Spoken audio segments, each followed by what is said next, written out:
الله ربي والإسلام ديني ومحمدا رسول الله ويقيني. اعوذ باللہ من الشیطان الرجیم، بسم اللہ الرحمن الرحیم۔ السلام علیکم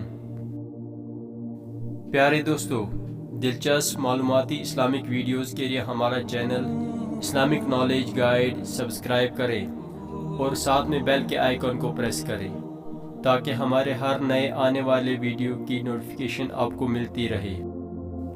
آج کا ایمان افروز واقعہ سنانے سے پہلے میں آپ سے دو باتیں عرض کرنا چاہتا ہوں۔ پہلی بات، آپ سب سے ایک گزارش ہے کہ جب بھی آپ کو کوئی اچھی پوسٹ، کول یا حدیث دیکھنے یا پڑھنے کو ملے تو تھوڑی سی زحمت اٹھا کے اسے اپنے دوستوں اور عزیزوں کے ساتھ ضرور شیئر کریں، کیونکہ ہو سکتا ہے آپ کی وجہ سے کسی کی بگڑی بن جائے۔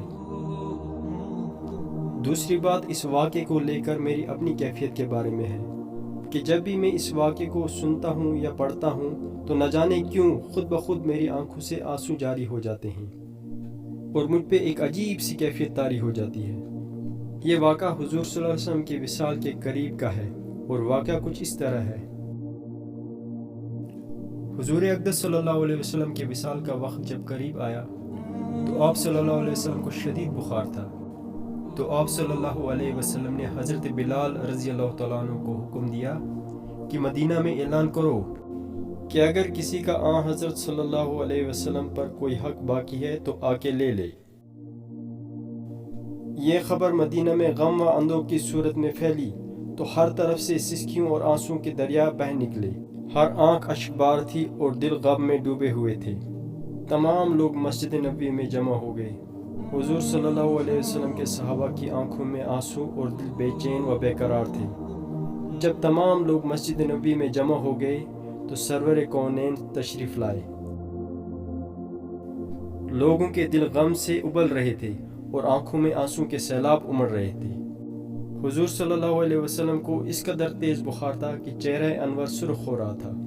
سرور کونین صلی اللہ علیہ وسلم لوگوں سے مخاطب ہوئے اور فرمایا، اے میرے ساتھیو، اگر کسی کا مجھ پہ کوئی حق باقی ہو تو آج ہی لے لو۔ میں چاہتا ہوں کہ اللہ کے حضور قیامت کے دن مجھ پہ کسی شخص کا حق باقی نہ ہو۔ یہ سننا تھا کہ صحابہ پر سکتہ طاری ہو گیا، آنکھوں میں آنسو اور دل تڑپ اٹھے، لیکن خاموش۔ مسجد نبوی میں آنسو کا سیلاب امڑ آیا۔ صحابہ رو رہے تھے کہ ہمارے آقا ہمیں چھوڑ کے جا رہے ہیں۔ حضور صلی اللہ علیہ وسلم نے اپنے اصحاب کی حالت دیکھی تو فرمایا، میرے ساتھیوں، موت کا ذائقہ ہر اس شخص نے چکھنا ہے جو دنیا میں آیا۔ سرور کونین صلی اللہ علیہ وسلم نے اپنے صحابہ کو تسلی دیتے ہوئے فرمایا، میں جس مقصد کے لیے دنیا میں آیا وہ پورا ہو گیا، ہم کل قیامت کے دن پھر ملیں گے۔ ایک صحابی کھڑے ہو گئے جن کا نام روایتوں میں عکاشہ رضی اللہ تعالیٰ عنہ بیان کیا گیا ہے۔ کہنے لگے، حضور، میرا حق آپ پہ باقی ہے، میں بدلہ چاہتا ہوں۔ جنگ احد کے لیے روانگی کے وقت آپ کا کوڑا میری پیٹھ پر لگا تھا، میں بدلہ لوں گا۔ صحابہ نے جب یہ سنا تو آگ بگولا ہو گئی اور کہنے لگے کہ اگر بدلہ لینا ہے تو کوڑا ہمیں مارو۔ حضرت عمر رضی اللہ تعالیٰ عنہ نے جب یہ سنا تو طیش میں آ گئی اور حضرت عکاشہ سے کہنے لگے کہ آپ بدلہ لینے کا تقاضا کرتے ہو، دیکھتے نہیں کہ آقا علیہ السلام کس قدر بیمار ہیں، کوڑا مجھے مار لو۔ سرور کونین صلی اللہ علیہ وسلم نے یہ بات سنی تو فرمانے لگے، اے عمر، اس کا مجھ پہ حق ہے اور میں نہیں چاہتا کہ اپنے رب کے حضور ایسے حاضر ہوں کہ کسی کا حق مجھ پر باقی ہو۔ اس کو اپنا حق لینے کا پورا اختیار ہے۔ آپ صلی اللہ علیہ وسلم نے کوڑا منگوایا اور حضرت عکاشہ سے فرمایا، آپ کوڑا مار کے اپنا حق وصول کر لو، اور اپنی پیٹھ مبارک پیش کر دی۔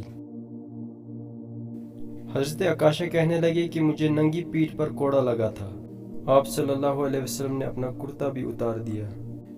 حضرت عکاشہ آگے بڑھے اور کوڑا چھوڑ کر آپ صلی اللہ علیہ وسلم کی پیٹھ مبارک چوم لی اور کہا، میرے ماں باپ آپ پر قربان، میری کیا مجال کہ میں کوڑا ماروں، میں نے مہر نبوت چوم کر اپنے لیے جنت واجب کرنی تھی۔ حضور صلی اللہ علیہ وسلم مسکرائے اور فرمایا، عکاشہ، تمہارے لیے جنت واجب ہو گئی۔